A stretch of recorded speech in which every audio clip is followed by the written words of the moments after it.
Unlock Her Legs was created for guys looking to score that hard-to-get girl. It is for guys interested in getting a girl to fall in love with them, or even become obsessed with them. This course came from the fact that Bobby and Rob continually got questions from guys that start with, "So, there is this girl." Most guys completely blow it with the girls they really like. The program teaches something called the Scrambler, which is essentially a series of mind games that guys can use to get a girl to fall for them. Who is this for? A guy in the friend zone, a guy who has a crush on some girl from his social circle, any guy who has a girl he can't stop thinking about, a guy who is tired of feeling like girls have the upper hand or power, a guy who struggles with nice guy behavior. The big hook of this program is the Scrambler.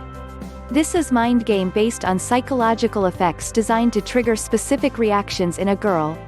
There are several big ideas that this course teaches. Once a girl figures you out, it's over, and you can never have her. Attention equals attachment, and if you can get a girl thinking about you when you're not around, you can make her fall in love with you. Girls want what they can't have. Unpredictable rewards are most rewarding. Meaning, no girls wants a sure thing. Girls chase validation, and the goal is to get her working for your validation and approval. Check out the link in the description for a free ebook and to get started. Take action now and get the girl of your dreams.